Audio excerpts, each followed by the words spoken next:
Welcome, everybody, or nobody yet, just because this is a. What is that again? Oh my god, the camera is doing the weird thing again. Oh my god, what is gonna be with this camera? Hold on.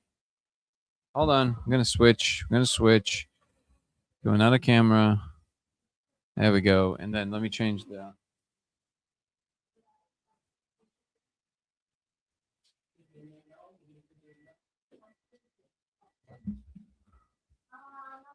Okay. Beautiful. Okay. Well, welcome everybody to Simulation Talk 353. Another one in the books. Almost. We're just starting it. How everybody doing tonight? Welcome everybody on TikTok. Ebony, wait, Ebony, Ebony? Ebony, is that you on TikTok? Are you my Ebony? Just making sure. Jake, Katie, Maverick Star, how are you? Oh, let me tell everybody that we're doing this. Probably a good idea, right? Because this is a surprise one. I've been doing a lot of surprise ones. I know it's just been really hard to keep up with events and things. So a lot of them were basically surprise.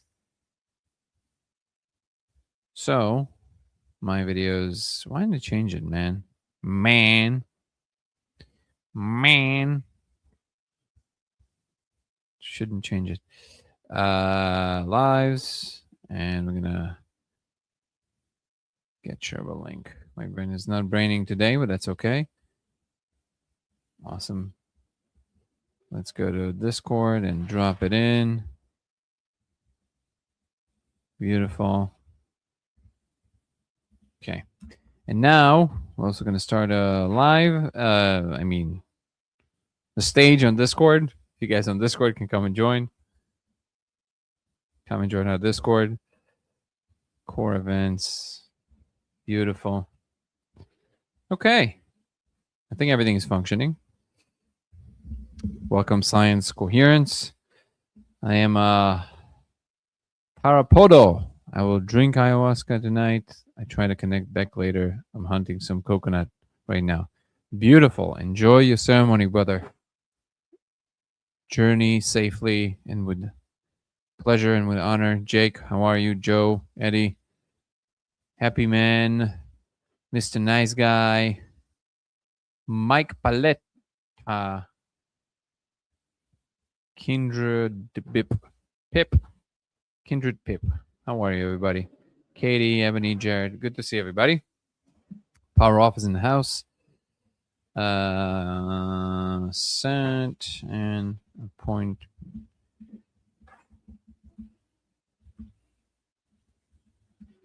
Why is my brain not really braining very well today? Can somebody tell me? Can somebody explain that to me?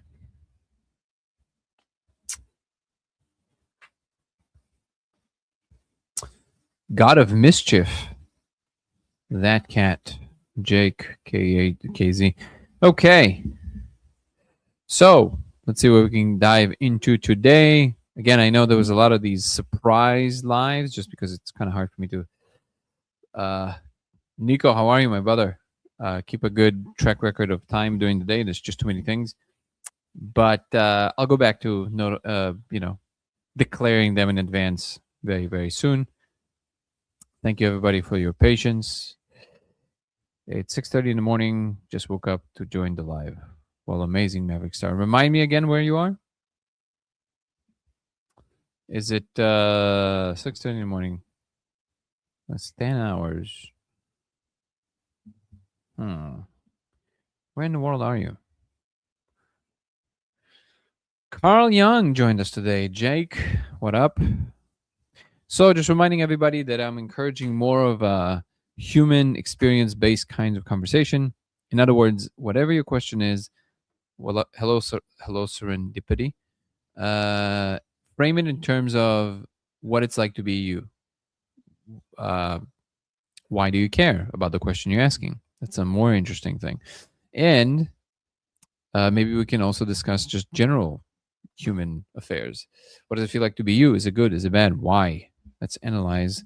Let's think about what can make our experience in this world better and how we can aim there.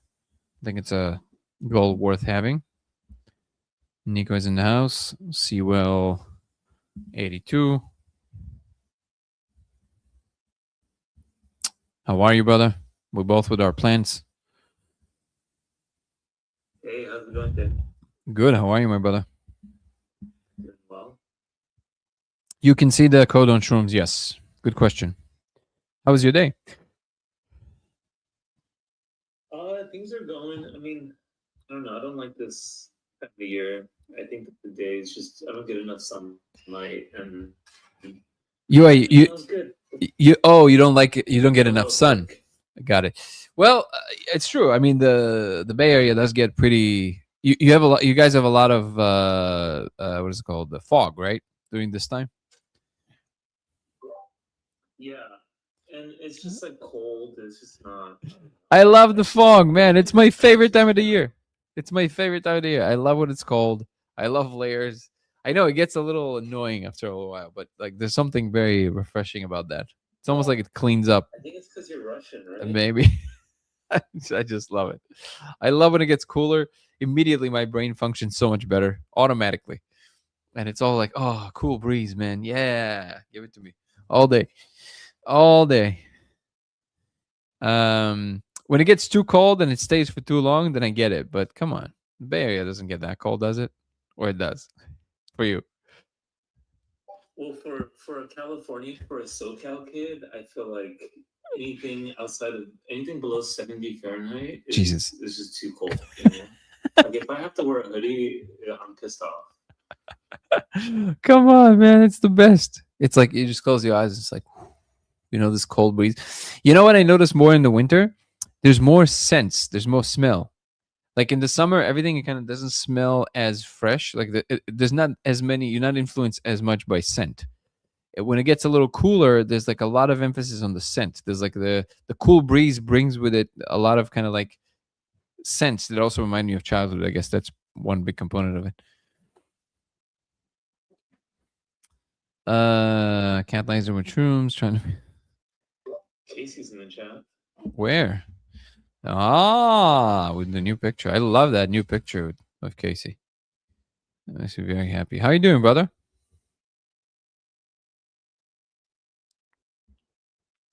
All right. I guess it's I was muted. How are you? Casey, I just saw your message. I'm gonna get to it after this session. Oh, good. Good. So, I was making a joke about you being pissed when it's cold out. Wait, do you like when it's cold or no, Casey? It's been cold. So, are you happy or not?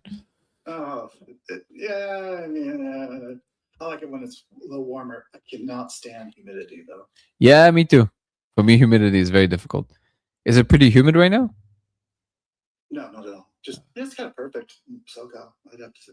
Yeah, most of the time it's perfect. Yeah, SoCal's pretty amazing.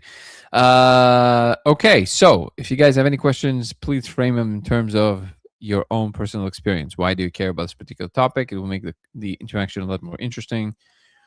And in the meanwhile, we're just gonna, flow. I have something to throw in. Sure. So, I think this is my thesis. I think there needs to be a unification between materialism and idealism, and because I don't think we can throw away materialism, right? And so, one example is, and I don't know, I'm not familiar with Bernardo's work or Donald Hoffman's work in detail, but I did kind of look over their backgrounds and their publications, and I read synopses of all their work just to get like a 10,000-foot view. Mm-hmm. And I think I was gaslit by the titles of their publications. Like what? Bernardo the baloney. Materialism is baloney. And Donald has a title, and I have to read the book obviously, but The Case Against Reality. Right? Yeah. Which I feel like is the thesis of idealism is that everything is kind of subjective, whereas I think the case of materialism is that there is an absolute truth, scaffold of objective truth, of absolute truth, right? Okay. And of course, obviously, I feel like we render our own, or we render some version of that, right? But I don't know if, I feel like they're coming from like a very extreme end of the spectrum, right? I feel like as they all wrote these books, as Bernardo wrote, materialism is baloney. I'm sure he wrote that on a MacBook or an iPhone, right?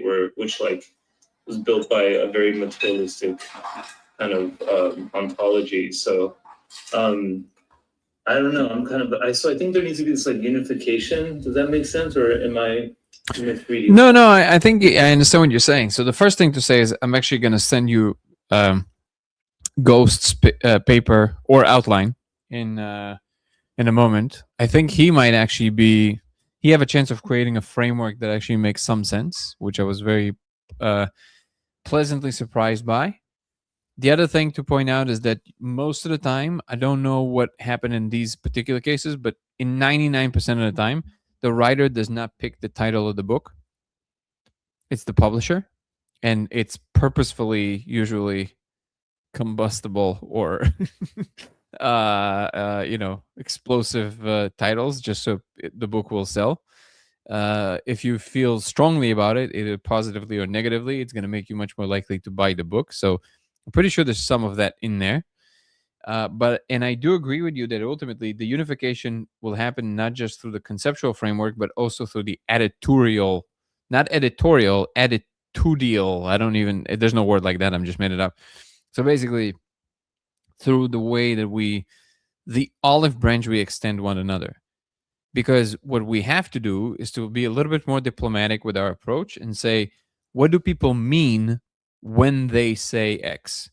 And I think with the frameworks that Bernardo offers and Hoffman offers, what they're designed to do purposefully is to kind of push back very strongly against what they see as a very strong conviction from the scientific worldview that simply does not hold water.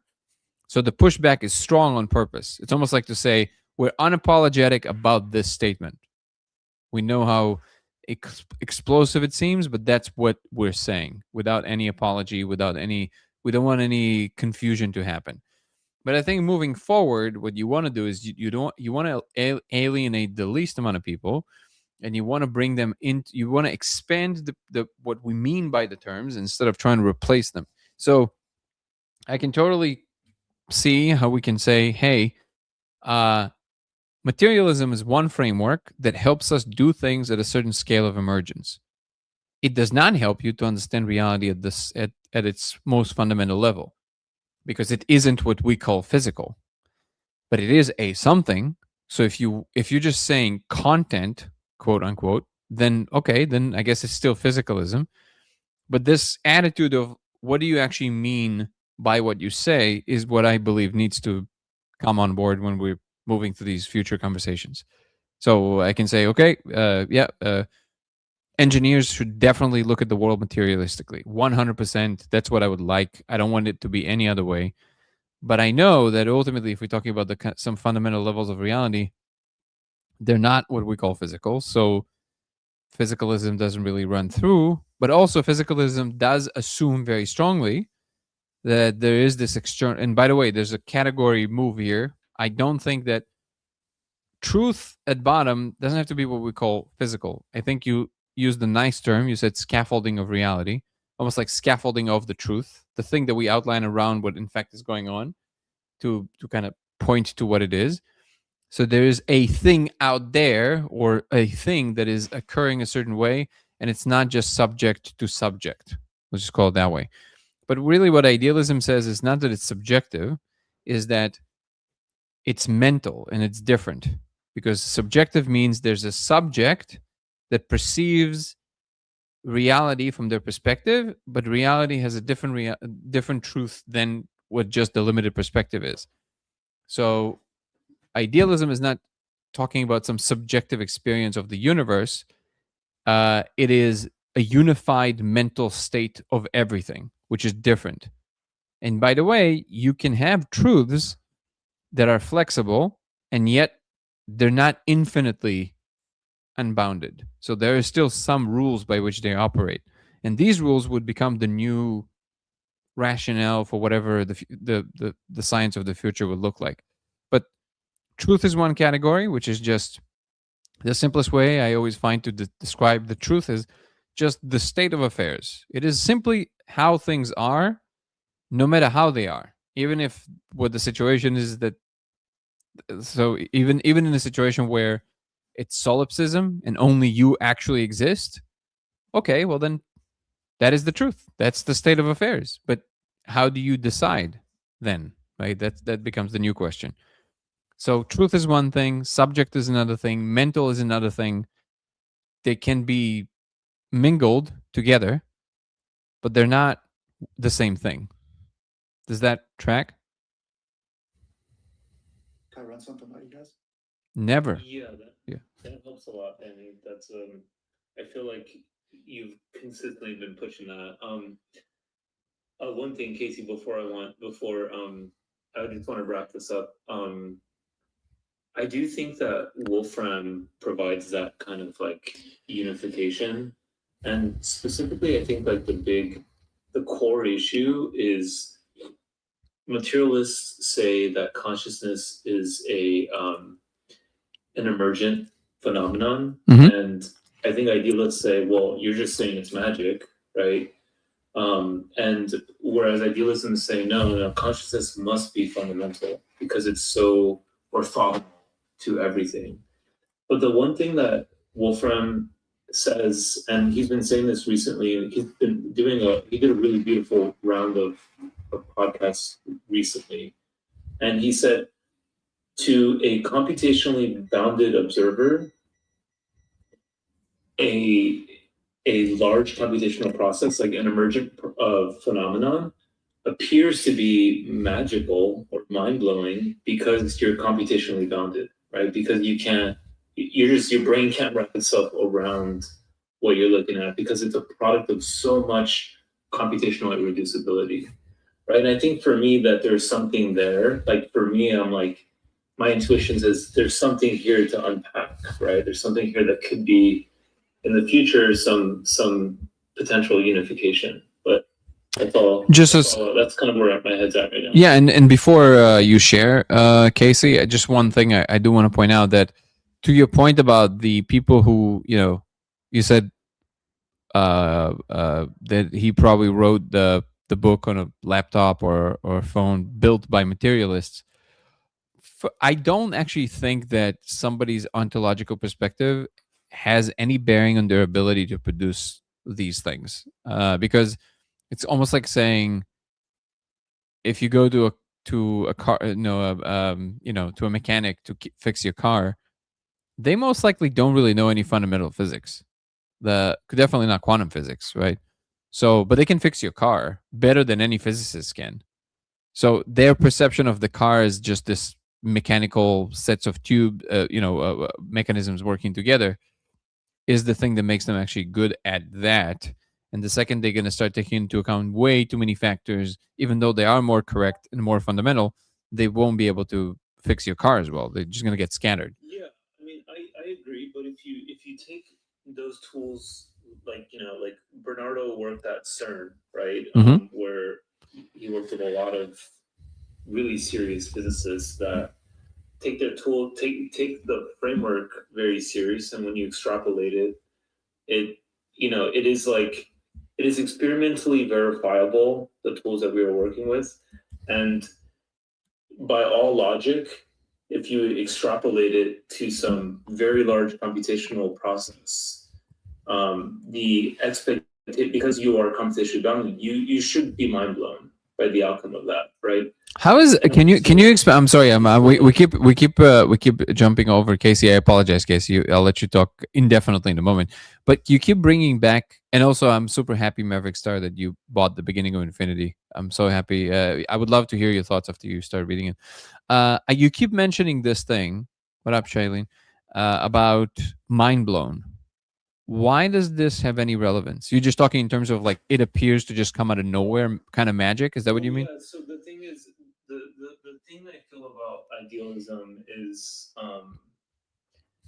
this idea that what we are experiencing now Mhm. must be like quantum or like some very dramatically different thing, right? Or a very its own thing.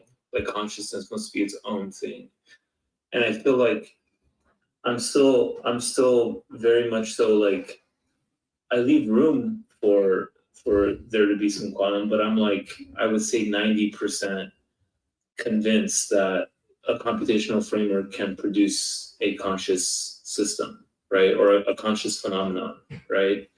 And so the reason why I think so, from my perspective, idealists are all just mind blown. No, And they're- no. It's not. It's not. This is its own thing, guys. No, you need to see why they're not mind blown. They're recognizing an unsurpassable impasse, which is that you don't have any inkling, you don't even have the tiniest resemblance of what we experience as from our internal perception in anything that you describe, aside from correlation, obviously. But how does one become the other? That's the question, and it's not about being mind blown, because if you're saying if you just are not willing to accept that it's just how it is, if that's essentially the argument, then okay, then you basically nullified the entire toil that we went on in the first place to even try and answer the question. You basically gave up on the question. You said it's kind of, it sounds like what Anil Seth is saying, which is I'm not giving up. I'm just saying there's a lot of work to do. no, there's but it seems to not be. So it's not so much about so much work. It's about there's no good framework that even aims in the right direction. Like there's nothing that was done. So that's why I think what I'm claiming is I think Wolfram has that framework. I don't think he does. I don't think he does anything to explain the observer. He just injects the observer there. He's saying, here's where the observer would live in my model, but he's not explaining the observer at all. And by the way, I'll send you his most recent podcast. Yeah. I found the most mind blowing, but he essentially said that before he thought the observer was just like an arbitrary third party observer, but Mhm. now he has realized that the observer is a very important part of the it's still a mechanistic explanation of how everything fits together. It does not explain the existence of the observation itself. So that's what I'm saying. It's not so much the observer, it's the observation. It's the fact that observation is possible. It's so fundamental. It's so fundamental that I feel like people are having a hard time even seeing. So there's something, sorry, Casey. There's something really interesting about. So like, I haven't gone through Gödel's theorem, right? But in order for something to hit theorem level, I haven't gone through the logical steps to extrapolate it. But Okay. for something to hit theorem level, it means that it's like logically consistent, right? And so he claims that there are some truths that cannot be proven by a set of rules, right? By a logical. Who does? Right? Wolfram? Essentially, in short, I think what he's saying is that sometimes it is what it is. You just kind of. That's what I'm saying. That's what I'm saying. If you're saying that, you gave up on the question. That's exactly what I'm saying. It's exactly what Anil Seth is saying. Yeah. What's interesting is, so I don't even know how you could prove like it is exactly. That's the hard problem of consciousness. That is what it is. But to say that we can't even foresee even a potential route to solve it is not the same as saying, well, in that case, let's not try. I mean, my whole ethos is let's try, right? I'm all about trying. I'll try it to the day I fucking die. But what I'm saying too is like there's this really interesting component to this where it's like, I mean, that's how I think a lot of physicists sleep at night, right? It's just like it is what it is. And I think we all have to kind of sleep at night, but I do think it's possible to unify. 100%. Oh, and by the way, if you guys want to help our Twitch channel grow, just go to LaserX83 on Twitch. LaserX83 on Twitch. Go follow us from there. yes, you're absolutely right. At a certain point, you have to just kind of accept for now what we know, the best thing we know, and just kind of live with that for a little while. But that's how you go to sleep. But when you wake up in the morning and you go to work as someone who is declaring their job as to be the one trying to figure it out, you get to reopen the question. Yes, you're living with some limited understanding now, but it is not the same as saying, well, that's just naturally occurring. It's just how it is, because then you're not doing your job. You're no longer doing your job. You're doing something else. And it's okay to say, but then say that. My issue is that people don't say that. They don't say, and this is one of these things that I'm not sure we'll ever know, and I don't even know how to approach it. They don't say anything like that. They say, as if they say, and that part is just how it is, as if it's a justifiable move within the domain and the kind of game they agreed to play. It is an illegal move.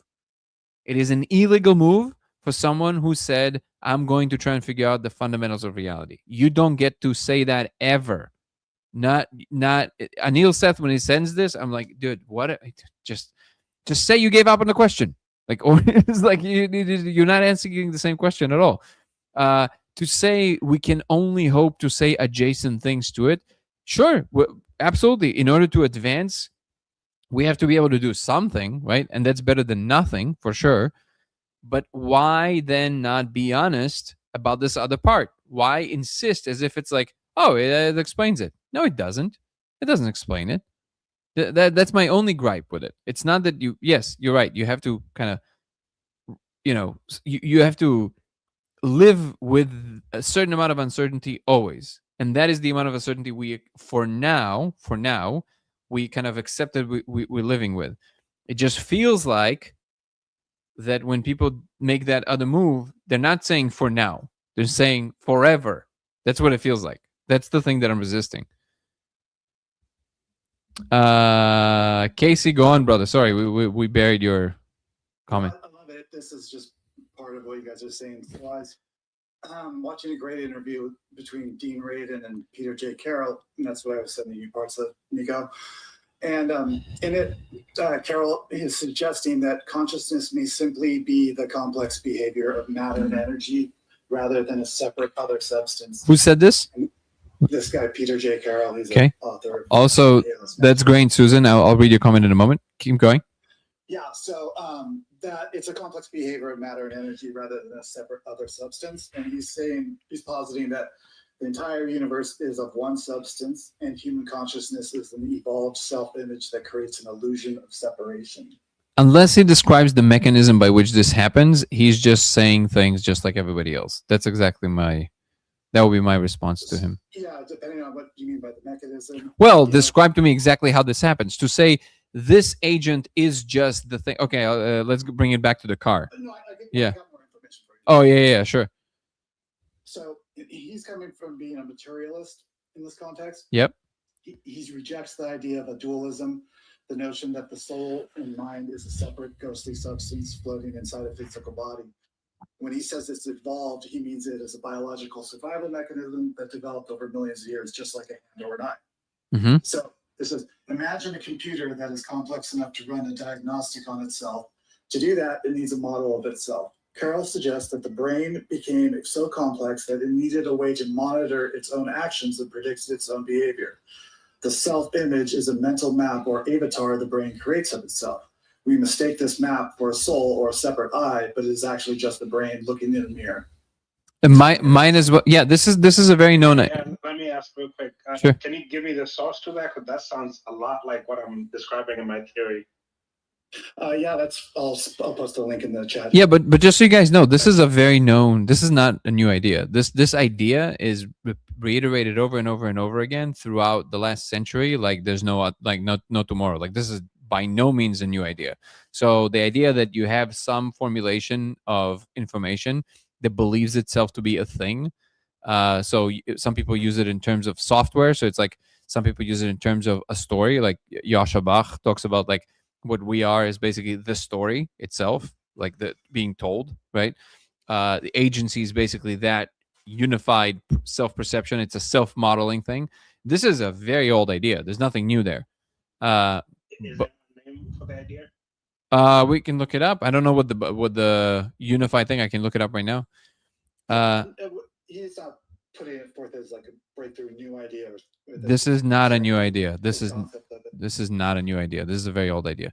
So and you can look at any conversation with Yosha Bach and Lex Friedman, and you'll see that and clearly it's his version of it. But the idea that what we experience as ourselves as it is a self model, like just like the brain builds models of the world, it then builds models of the thing that models. That's a very this is a very outdated is the wrong word because it's not because I think it's actually correct. But here's the thing here. So even though from a technical standpoint, that's a descriptive element of how we think what we are fits with everything else in the world. And it has merit and it is important. And if anybody can show specifically how it works and the way that it would really prove that they really understand it is if they can turn it off, let's say. So if you can somehow find the parts of the brain that you think responsible for building the self-model and you can turn them off, one of the biggest candidates is obviously the DMN, the default mode network, responsible for, because it's most active when people recognizing things have to do with them. So, when they think about ownership, things like this, like I hate, things that have to do with this internally pointing vector, the DMN is most active. So default mode network, for all intents and purposes, is probably the biggest candidate for this network responsible for modeling the self. And yet, some people would say, okay, this gets us one step closer to solving the hard problem of consciousness. No, it doesn't scratch it. The hard problem of consciousness. That's how hard the hard problem of consciousness is. Or people don't understand what the hard problem of consciousness is. So this is still a technical description of how you think it comes about, not exactly what makes it so or what makes it what it is. The what it isness of it, the substance of it. Yeah. Into the materialistic study of, like you're saying, between matter and energy. Yeah. You So can find the answer there. Yeah. Somehow. but that is equivalent. This is where people just slide off the problem. A lot of materialists do this. It's either because they don't understand the hard problem of consciousness, or they simply cannot see, like they literally don't have the mental capacity to see it. Nothing to do with being smart, just to do with angle of perception. They might have such a way of perceiving the world in which they don't. I have met some people that there's strong reasons to believe they actually have no ability to directly experience. They only experience things in terms of descriptive third-person perceptions. So they always imagine, they always see the world and themselves through the model of what they think it is, so including themselves. And they can't just experience. And that's actually a skill that needs to be kind of developed, right? And when you have a glimmer of that, you realize, well, when you are in this mode of just perceiving, no matter what you say about how you think it arises, it does not explain the fact of what it is. That's the hard problem of consciousness, which is that there's a essence to what experience is that no other thing that you're postulating about has, including the description of how consciousness arises. Again, this is illustrated with the example that Sam Harris gave, which is that you can, if I, for example, find the closest possible way, let's say I gave this example before, but it's worth reiterating here. If we build a brain from scratch, right? We have the models, we kind of figured out exactly how the brain can be arranged in such a way that it will give consciousness. And let's say we 3D printed a brain. We have one of these like futuristic 3D printers that can print from the atom up. So we can build any material, we can build it, we can make wetware, whatever we want, exactly like the brain. We for all intents and purposes, we grow a brain in a vat, right? And we connect it to some cables that show us that there's some content being experienced from the inside. Let's say we did all of that, right? You bring it to a certain level, and then you say, okay, now all we got to do is to jumpstart it. And you have to jumpstart it exactly by this amount of voltage or whatever. And when I'm dialing the frequency with which I'm playing in the beginning to, let's say, 5.6 hertz. Let's make it more specific. We bring it to 5.679. And if you go to 6.8, or it no longer works. Let's say it's that accurate. You said nothing about why consciousness what it is. You said nothing about it. You just said, when I do this, magic, consciousness becomes. You have no idea. You have no explanatory power to what you just did. That is the hard problem of consciousness. There's not even you don't even scratch the surface by talking about the descriptions of where it fits and how it arises. So what people don't understand when they're saying it hides behind the word just. When they say it's just this, they're basically collapsing what the real problem was into their own worldview. They're saying, here is a set of causation that I can describe in physical terms that would give rise to what we call experience. Even if they are right about the fact of this set of causation that causes this thing that we call experience to emerge, they have not touched the question of why the thing that we experience, what it is, and the insistence that it's just this other thing, it's all that is. It's just an insistence. It's just saying it's just that. But there's no justification there because you described a certain dominoes falling and then something happens because of this exact way of the dominoes falling is not the same as describing the quality that arises from it. The qualitative component is the hard problem of consciousness. That's why it's so hard or really insurmountable. Not because you can't possibly ever describe a process by which all of it arises from how we see everything happening around it. Even if you fully accounted for everything from the beginning of the universe to the moment that consciousness arises, unless you say to me exactly why consciousness is what it is and not something else, given these factors, all you said is, this is where magic happens. That's essentially the problem. And I know it's really hard to see for some people, but like it doesn't answer the question. It just collapses it to your already existing worldview. Not yours, obviously, but like whomever is saying it.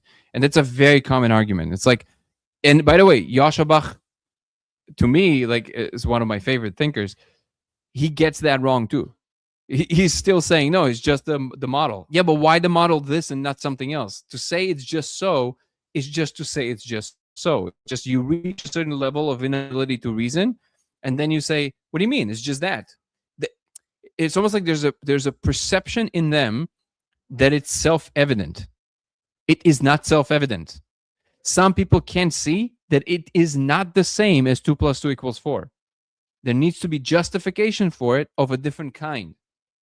And it is not provided by describing the causation steps that lead to it. That's why it's of such a different flavor. Not because we're blown away, but because, I guess to your point, Nico, is almost like people that don't see the hard problem of consciousness are incapable of seeing the fact that it is not a given that because these sets of events would happen, that's what would happen. With the laws of physics, so for example, people think, okay, this might clarify it for you.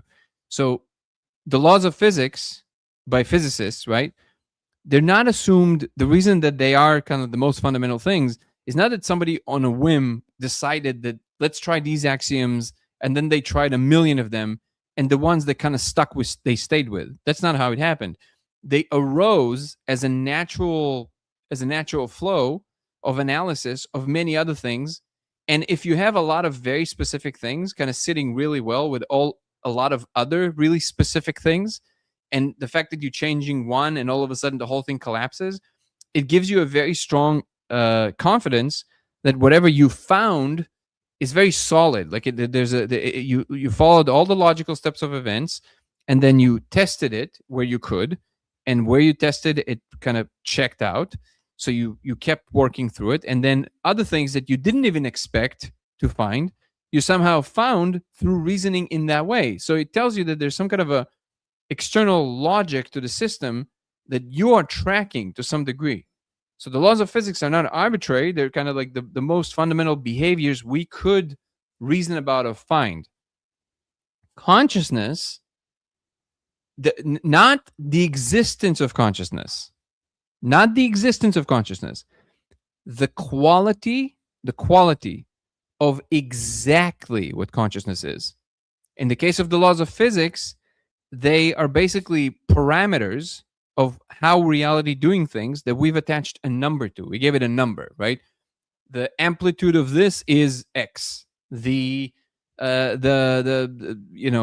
ratio between these two kinds of particles is Y. So we gave them numbers, we denoted them. The ratios are preserved on their own side with their own reality, but these numbers that we attach to them, they just denote the level of that relationship as we can measure it. But notice that here we're talking about quantities of something. So all the laws of physics, they're basically kind of like, you can quantify them because they lend themselves to that kind of analysis. In the case of what consciousness is, again, I'm emphasizing, not the existence of consciousness as a whole, but the quality of what it is, the isness of it. That is not the same, it doesn't lend itself to the same kind of analysis of quantities or numbers. It's just kind of, it's a certain kind of a thing that if you are interested in answering the ultimate state of affairs, you will have to somehow justify the quality through the analysis of what you already found.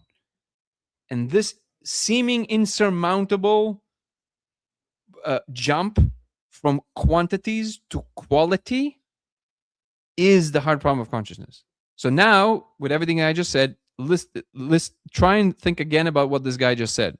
He said, consciousness is just, or agency is just, when the brain is trying to construct the models of the world in order to operate within it, constructs a model of itself so it can interact with itself. That's self-awareness.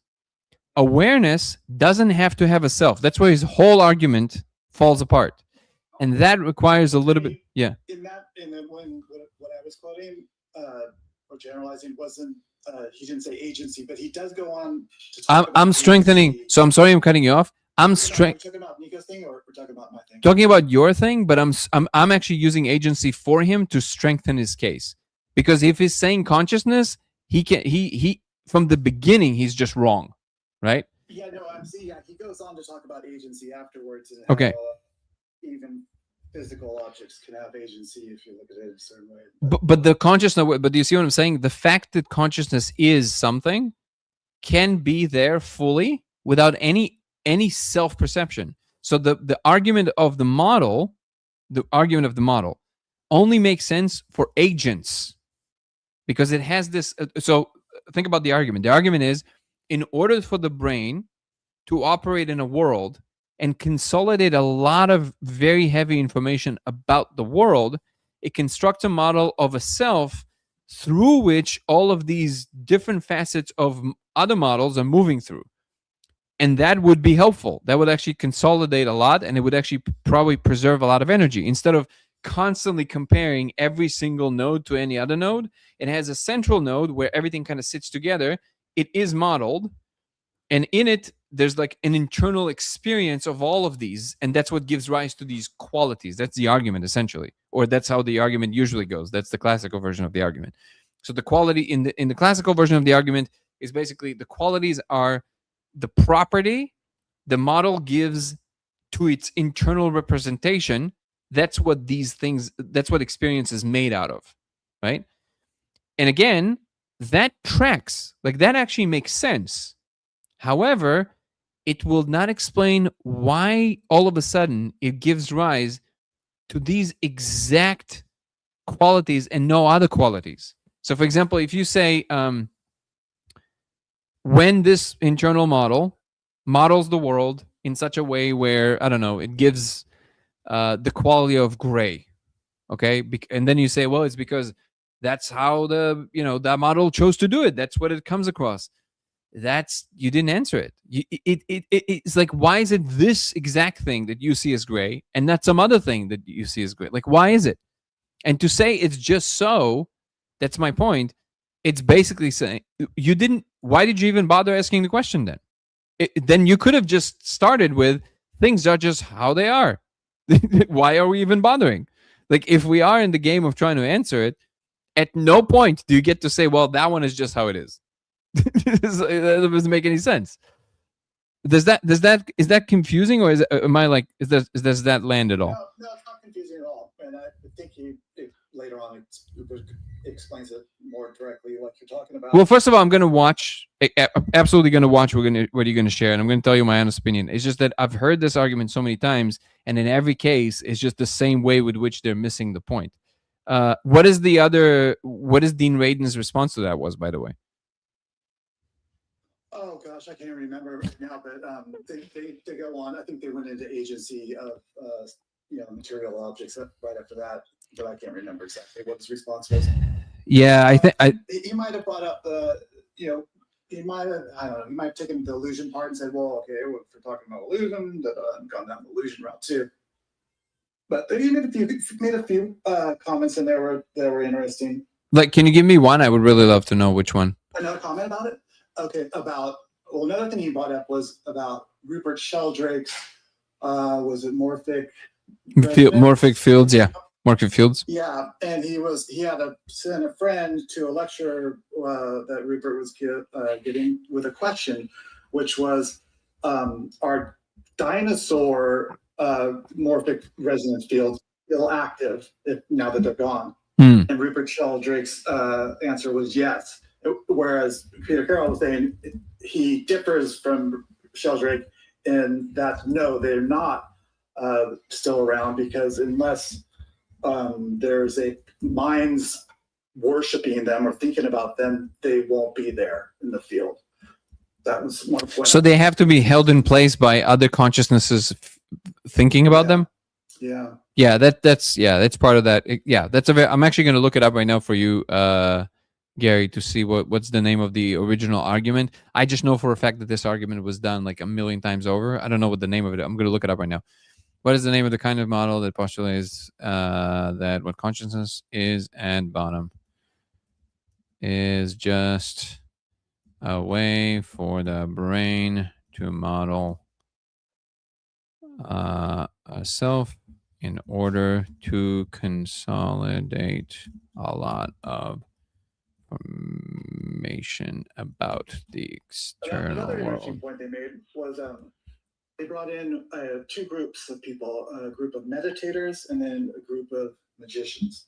And they did a study of intent on which group could alter some sort of optical device. This could have been later, I don't know. Okay. But it was predominantly showed that the magicians could alter the device more often than the meditators, and I think the theory behind it was that meditators were good at focusing on the internal world, whereas the magicians were constantly working to affect the external world. But that was an interesting point they brought up. That's something that Dean Radin said? Yes, so he's publishing in some Nature or something like that. It's about to come out. The results. Also for you, Ghost, it's called SMT, self-model theory of consciousness. And the best conversation on this topic, honestly, it was on let me find it for you. I think it was this one. Have you ever seen this one, Ghost? This one right there. Have you ever seen this whole conversation? I just shared it in the chat.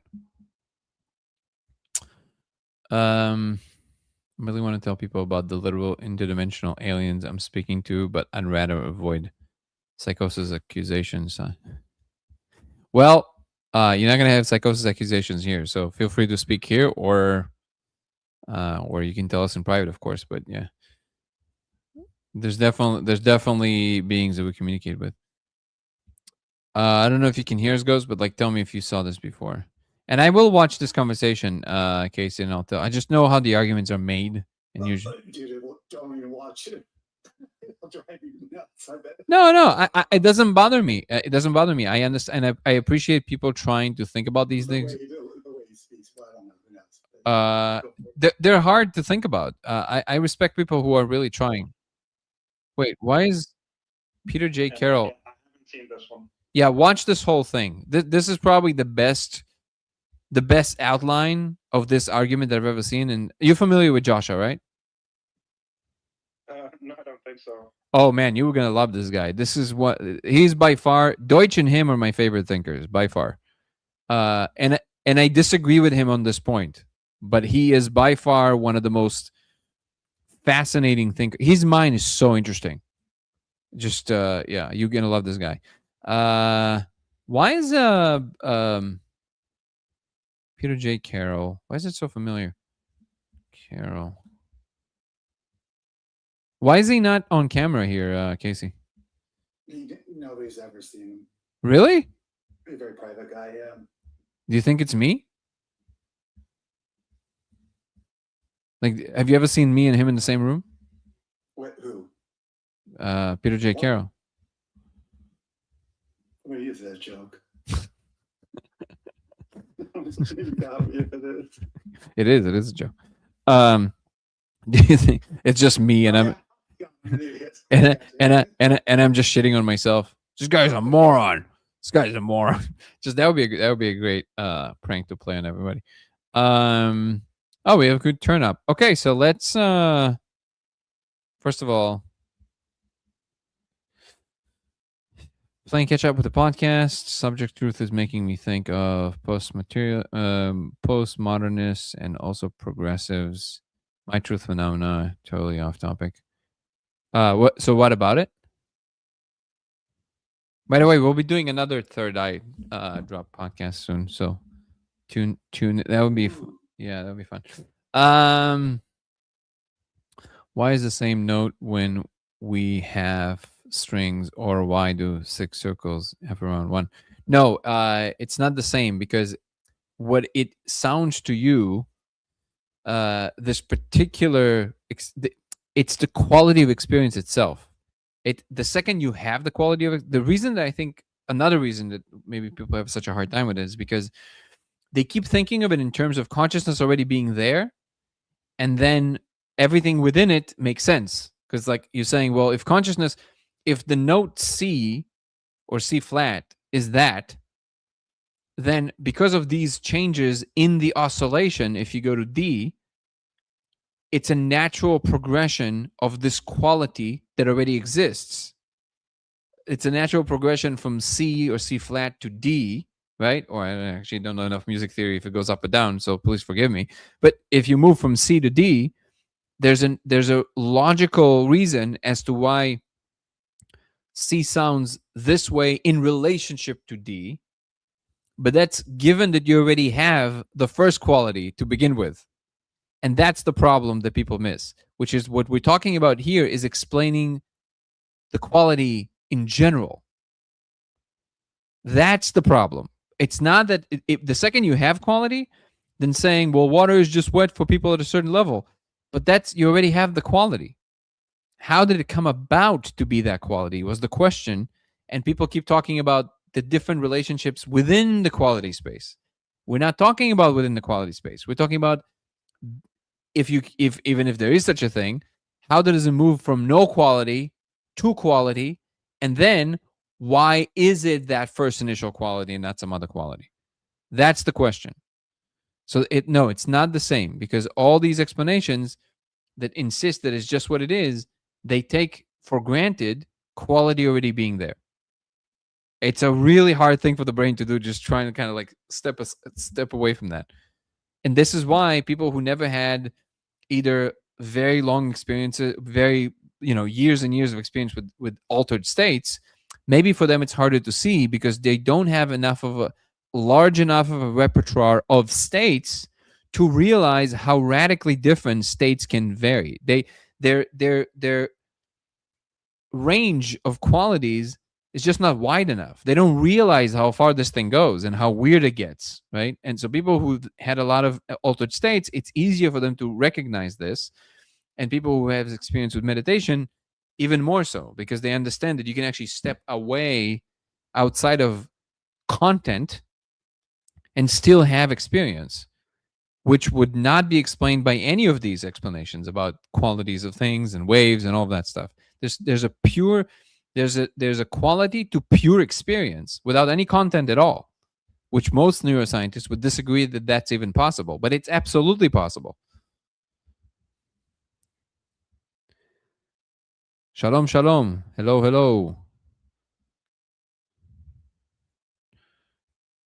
Thank you for joining membership, Maverick Star. If the link expired, Sal, make sure that you just go to Discord and type in Code of Reality or COR, core, and you should see it. Yeah, these for some reason these links just expire. Interested to know we feel more comfortable with it. Gene of South Park. Don't know what that means. Okay. All right. So again, just a reminder, if you guys want to follow on Twitch, it's LaserX83 on Twitch. Now having first-hand confirmation of shared experiences on the molecule, I'm wondering how this has been kept under the rug for so long. Like, obviously, what's being done here with the lasers designed to produce scientifically replicated results. But I'm just shocked that scientists weren't investigating these things decades ago. I'm not referring to the laser specifically, but shared experiences in general. Well, it's problematic because actually this is one of these impediments that physicalism offers the picture. Because under physicalism, you can always say whatever these shared experiences are, they are just shared hallucinations or whatever it is that you think however it is you think you explained it away by saying the brains model it together to some degree of accuracy. And then when you start talking about it, you kind of, you're leading the witness. You're leading each other into believing that you saw something that is truly the same when in reality it wasn't exactly the same. There's all kinds of ways in which you can kind of explain it away. Yeah, the CIA definitely was interested in cracking some of these things. And also don't forget that most scientists are, they're kind of playing by the rules. So not a lot of them would have these experiences in their disposal. I'm very new to Discord and confused about how all of this works. But this is very cool. Silly question. Is there only red laser does the experiment? No, you can use any color. Yeah, you can use and pointers will not necessarily work. Wait. I feel like I have seen both green and purple pointer lasers. Purple. Wait. Oh, yeah. You can do any color. And it would work. Just not a laser pointer. It has to be diffracted for you to see it. I was listening to a Feynman lecture, where he describes why brown lasers are very hard to make. Isn't it yellow? I thought it was yellow. I thought it was going to be racism, but it's a physical explanation for it. Wait, I thought it was yellow. That is really hard to make. Well, yellow is really hard to make too. I think you pointed that out. I think you did a video, right, at that lab that explained it. Brown, isn't brown the combination of all colors or something like that? Or... No, that's black. That's black. Exactly. Wait, what? Brown is? It's not black? Oh, the black is the lack of color? I'm asking. That's a real question. I don't know, actually. Never thought about that. I can't remember how it goes. Yeah. You got me there. I know. I don't remember. I'm asking because I don't know. So invite. Black is the absence of color, I believe so. And then, yeah, I believe so. So brown is the combination of all the colors? That's interesting.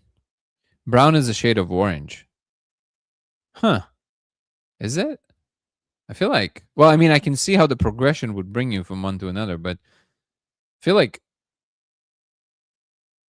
why can't you say that brown is a shade of, orange is a shade of brown? Brown seems to be more fundamental than orange.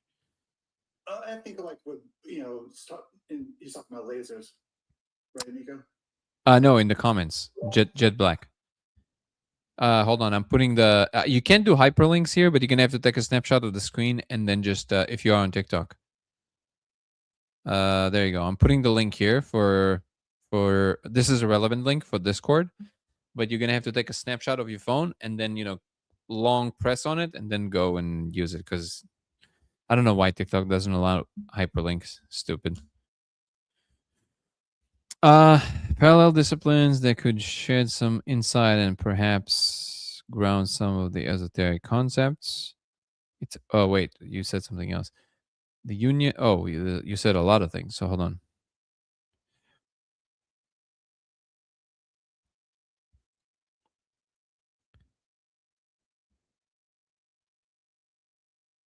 Yeah, the cameras. I don't. We don't. It does. I don't know. I haven't seen results on that. So there's a field of research called neurotheology that measures the brain of people in heightened states. Monks, I did it. Yeah, I think I know the guy.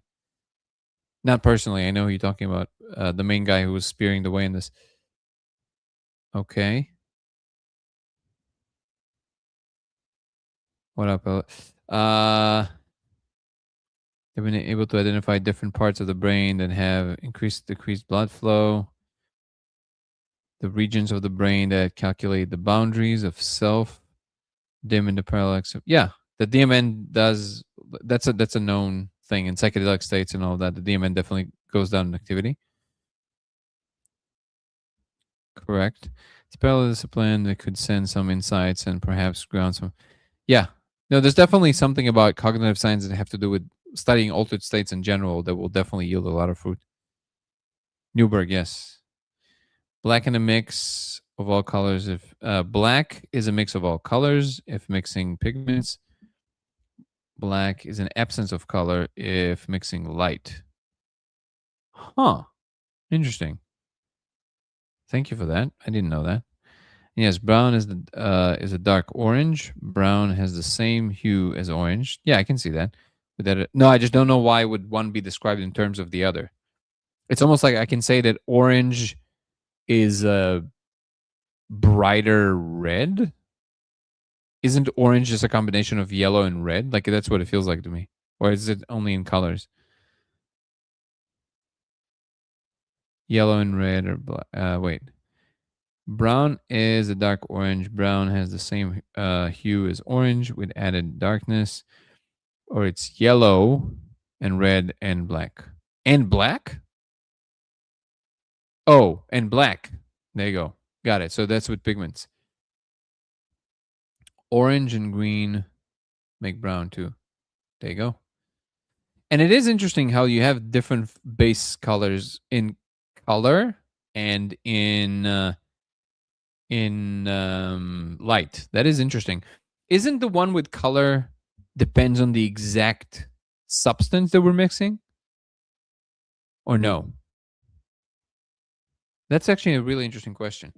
Hold on. Why? What is the main operative in the color change when you mix physical colors?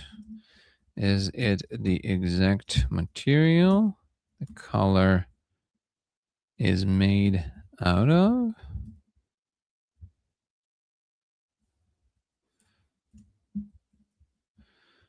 Is it possible that different material bases for colors can produce a different color even if the same colors are mixed? Let's see. I never really... What is that? It is reflects specific wavelengths of light. Each pigment is own spectral operation profile determined by its molecule structure, the chemical bonds presence, how its electrons interact with incoming light. That's the main thing. When you mix pigments, you're not blending colors the way computers blend RGB. What is that? Hold on.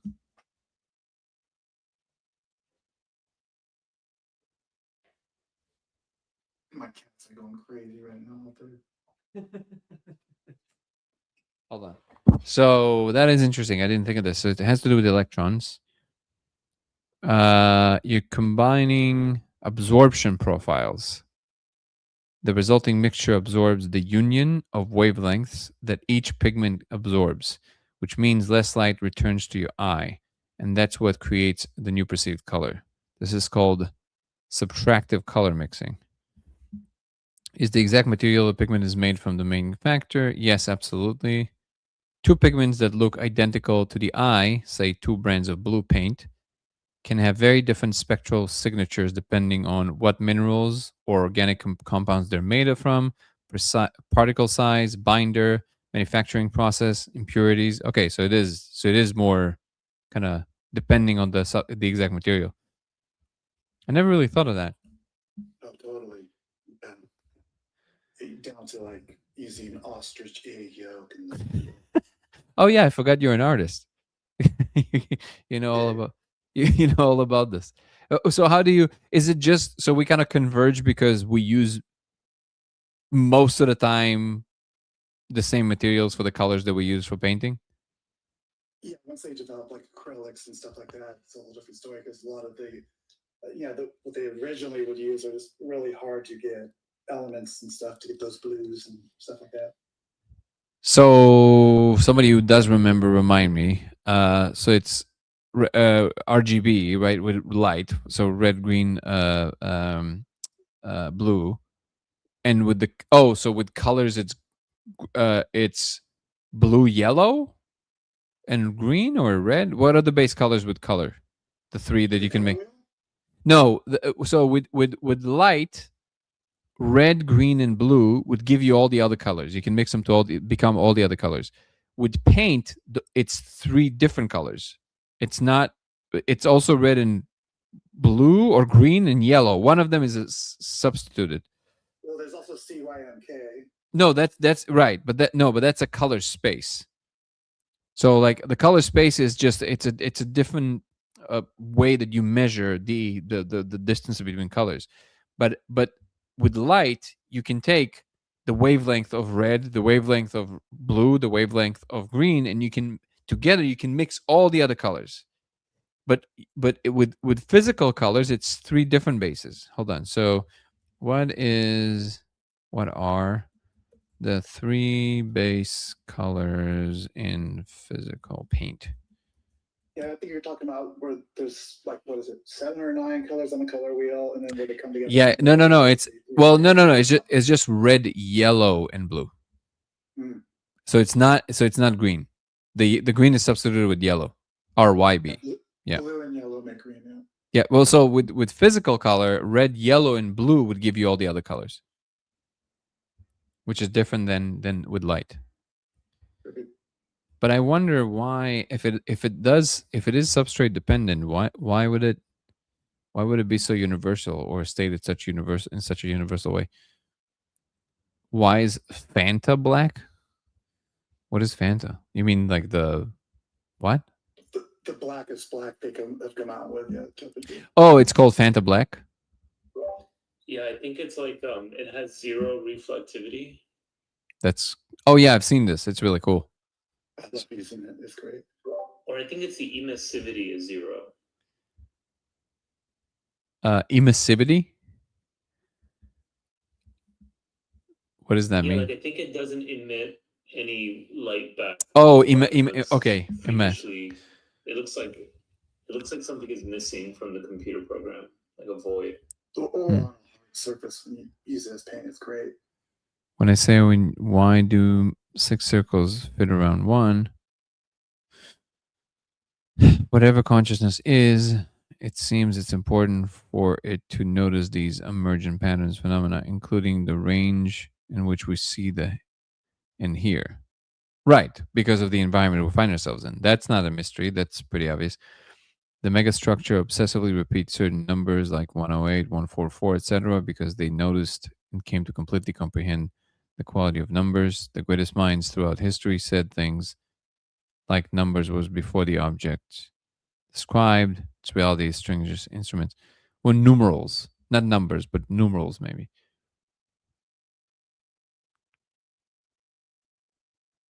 Pigment color operator and CMYK space colors light RGB and RGB. Pigment colors operate in approximately SMYK space, and colors of light are in RGB. Light colors are the red, green, blue. Plain colors, primarily the color that give you everything is red, yellow, blue. Thank you for that. Grow your garden. Venta Black absorbs 99.965% of light, so only has 0.035 reflectivity. Cool. I like it. I like that we have color nerds here. That's awesome. I studied with color professor at Geoff Attridge University. I'm in the right place. I'm a nerd in the right place. Yeah, there you go. A good way to describe pigment colors hue is they are all blue or yellow and green or red. Then combine the lightness with white, the darkness with black. The other factor is saturation. I wonder if there are other properties to light that we simply don't know about, which might explain why we're seeing the thing in the laser. Oh, okay. So this is actually a great time to just want to remind everybody that if you guys are still interested in the retreat that we're doing in February 28th, make sure you email me to dangoprox@gmail.com, DANGOPROX@gmail.com, and I'll give you the details.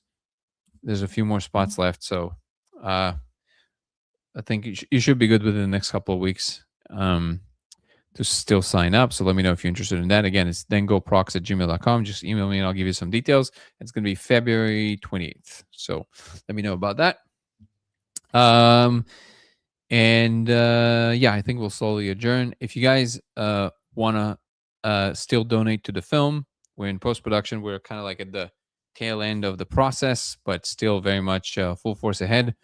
So if you still want to donate, you can find the link to the trailer here in the description of this live on YouTube right now on Dango Thoughts, and or you can just search for The Discovery on Dango Thoughts on YouTube and look for the GoFundMe page in the description of the trailer, and you can still donate to it. If you donate over $1,000, you will automatically be put on a list of people who would see the movie all as a world premiere together, and with Q&A and everything. Is going to be amazing. Thank you so much, Dogs Worm 963. And we're gonna be working on distribution now, so it should be pretty fun. What else? If you want to follow me across platforms, it's Danny Goller on Instagram and TikTok. It's Goller Danny on X, LaserX83, and Dango Thoughts on YouTube. DANGO Thoughts on YouTube. Come join my new show on Spotify called 0 to 1 with Danny Goller, from Earthbound Minds to Cosmic Citizens. 0 to 1 with Danny Goller, dealing with the future of humanity. And let me see, I'm not forgetting anything. I know I am. There's so many things. Let me put it here. Wow, so much information. Come join our Discord group, which the link to which I just shared on Dango Thoughts on YouTube and also on TikTok. But you can also find the links in the link tree in the description, both on TikTok and on YouTube, or just search for Code of Reality or Core on Discord. What else? I think that's about it. I want to say thank you to our incredible guests for coming on. Casey, love you, brother. Thank you so much. Gary, Nico, appreciate you guys, and everybody who come and ask questions. Jed Black, Grow Your Garden, thank you for the information. Scat Williams, M-Sick, John, thank you, brother. Wish you could share more of that information about what you were talking about. Sewell82, and thank you so much for incredible moderator Guru. Thank you so much, brother. You always are here with us. Super helpful. And thank you so much, you guys, the audience, that you always come participate. If you're old, if you're new, as a listener, I appreciate you guys. Without you, this channel would not be anything aside from me talking to myself. So I appreciate everybody coming. All the questions, all the debates, all the disagreements, all the awesome stuff that we're doing together. Delusions of grandeur, it's what's used to keep the silence. Nevertheless, there isn't much time left be a better human. Absolutely, absolutely be a better human. The retreat is going to be in Costa Rica. But send me the information on dengoprox@gmail.com, and I'll send you some information back. We're working as much as we can to be able to create more of these, so more people can come and more people can afford them. So yeah, but it's going to be incredible. We have like top facilitators for everything, so it's going to be a lot of fun. Let me know. What else? Okay, I think that's about it. I will see you guys tomorrow. Same place. I don't know if it's going to be the same time, but definitely the same place. So I appreciate you guys for the patience with me changing the times on us every day. Life has been very interesting. That's it. I appreciate you guys. I will see you tomorrow. Peace and love. Good night. Ciao.